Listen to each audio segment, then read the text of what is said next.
Norman Osborne's sins had been cleansed by the enigmatic Sin Eater, transforming him into a man eager to make amends for his past misdeeds. He joined forces with Peter Parker, attempting to rectify the Green Goblin's malevolent legacy.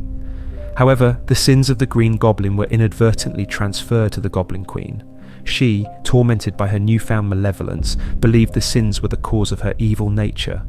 To free herself, she hired Kraven the Hunter to extract and return the sins to their rightful place.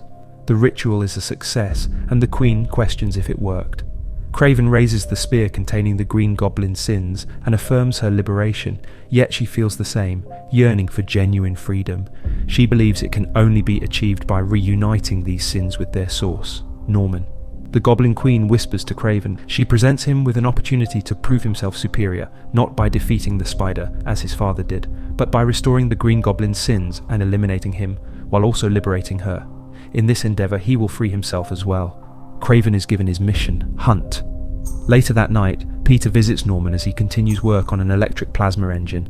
Norman anticipated Peter's arrival, acknowledging that he'd still be there. Overwhelmed by guilt and scrutiny, Norman confides in Peter about his concerns. He admits that he doesn't fully appreciate the immense burden he has placed on Peter, who has become a guardian of Norman's sanity. However, Peter reassures him that it's not too much, and he would never want Norman to lose himself. As they converse, a sudden power outage disrupts their conversation. Norman is surprised, as the system has triple redundancy measures in place. Realizing the gravity of the situation, they hastily prepare to don their costumes. However, when Norman reaches for his, he finds it pierced by dozens of spears, and Kraven confronts him. Kraven accuses Norman of betraying his glory. Norman demands an explanation, and Kraven raises his spear, declaring his mission to rekindle Norman's true self. A physical struggle ensues, but an unexpected event unfolds as an electric plasma engine malfunction creates a massive blast, drawing Peter into the conflict. The Goblin Queen's influence permeates the atmosphere, and she manipulates the situation, urging Kraven to restore the Green Goblin's sins so he can hunt and kill the Green Goblin.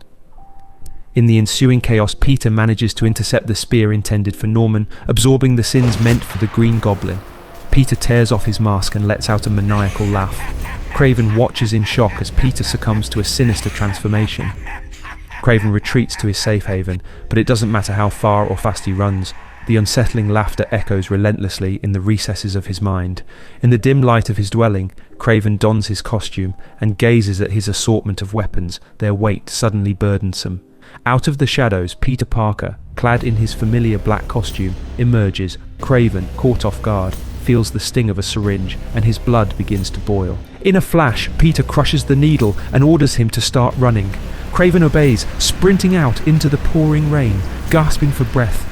In his mind, he's a gazelle, burdened by his father's sins. He's become the hunted, tormented by the fear that has gripped every animal he ever pursued. Cornered but not surprised, he hides within the sewer system as lightning strikes, briefly revealing Peter's presence. However, Peter Parker's strength is overwhelming. He pins Kraven down, taunting him for the past and the fear he instilled in him. But Peter isn't satisfied.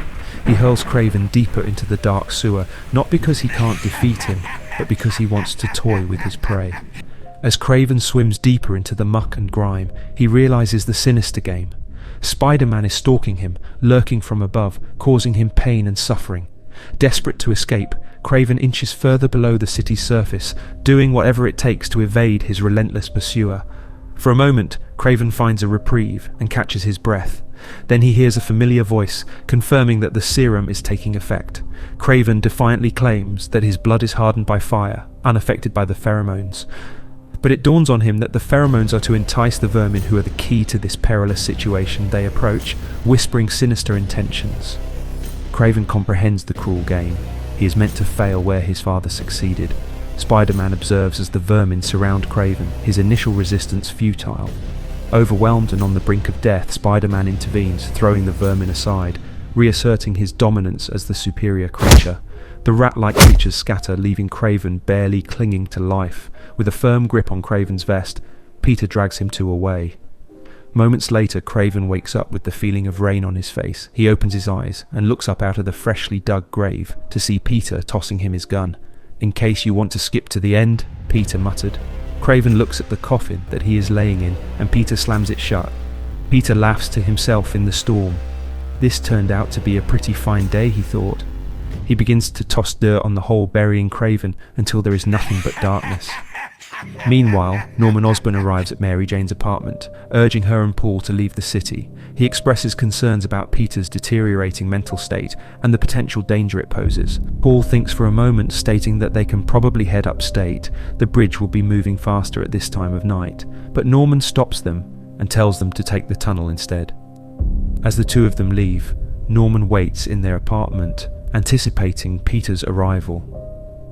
As he reached out to flick on the light switch, a sudden presence made him whirl around, and he found Peter standing there. "Hey Norman, have you seen Paul around?" Peter inquired deviously. "No, why?" Norman replied. Peter clenched his fist, hesitating before responding cryptically, "No reason." Norman, sensing the unusual tension in Peter's demeanour, pressed further. "This isn't like you," he remarked. Peter's frustration boiled over as he seized Norman by the collar. "Please stop this," Norman implored, his voice strained. "We're friends, Peter." But Peter threw him across the room, his voice laced with resentment. "Friends? Do you think I've forgotten about what happened?" He unleashed a relentless barrage of punches on Norman. "What mercy did you show Gwen? Answer me that!" After several brutal blows, Norman coughed up blood, barely managing to respond. "None. I showed her none, and I live in hell because of it. I won't let you do this." Despite his fury, Peter could feel the persistent whispers of the goblin urging him to depart, as there were more pressing matters to attend to. A short while later, near the Holland Tunnel, MJ and Paul found themselves trapped in a gridlock, regret lacing Paul's words as he muttered that they should have taken the bridge instead. Doubt gnawed at them, fueled by the unsettling claims of Norman. A thunderous noise echoed through the tunnel. Their world erupted in a fiery explosion.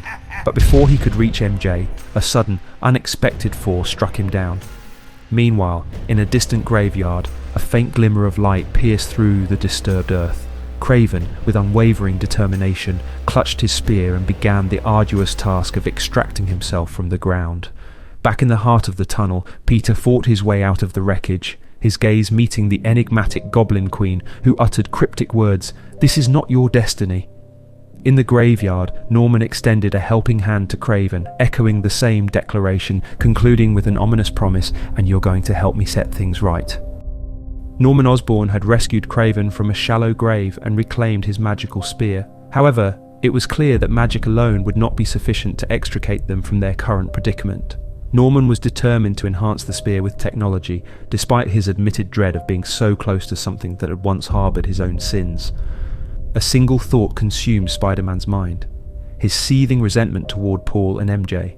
Queen Goblin valiantly tries to reason with him. In a tense confrontation, Spider-Man strikes Queen Goblin, intensifying the already charged atmosphere. MJ instructs Paul to flee and stands her ground, trusting that Peter would never harm her. However, Peter's sanity is unravelling, and he appears on the brink of attacking Mary Jane. He fixates on her use of a mystical bracelet that grants her powers, implying betrayal by the weasel who offered it. MJ asserts her independence, dispelling Peter's misconceptions, and accuses him of betrayal. As Queen Goblin prepares to strike the final blow, MJ's newfound powers come to the fore. She employs a curious array of pink playing cards, wielding them skillfully in combat. With Queen Goblin temporarily incapacitated, Peter seizes Paul and swings him to a perilous height. A dramatic moment ensues as Peter contemplates Paul's fate. Suddenly, Kraven the Hunter enters the scene brandishing the spear and rebukes Spider-Man, deeming his actions unworthy. Mary Jane uses her newfound abilities to save Paul. Norman Osborne arrives on the scene, reassuring MJ that he will take charge from here. Kraven, unburdened now by the madness that plagued his father and grandmother, he had cleverly stalled for time, allowing Norman to sneak up on Spider-Man and strike him with the spear. The fusion of science and technology seemed to be the key to defeating the Green Goblin's corruption. The battle over, Peter and Mary Jane had a moment to themselves. Peter apologised for the hurtful things he had said under the influence of the Goblin, and Mary Jane accepted his apology, acknowledging that he wasn't himself during those moments. As for the spear that previously contained the sins, Kraven vowed to bind and bury it deeply to prevent any further trouble. Luckily, Norman assured Peter that because he was wearing the black suit, any evil deeds committed while under the Goblin's influence would be attributed to Venom rather than to Spider-Man. Peter realised that the recent events had unearthed huge amounts of guilt. The only remedy he has always found that helps cure it was to be your friendly neighbourhood Spider-Man. However, it is revealed that in order for Norman to purge the Green Goblin's sins from Spider-Man, he had to offer them a familiar dwelling place back once more within himself. Norman started suppressing a manic laugh. If you enjoyed this video, don't forget to give it a like and hit the notification bell. With that said, hope to see you here next time.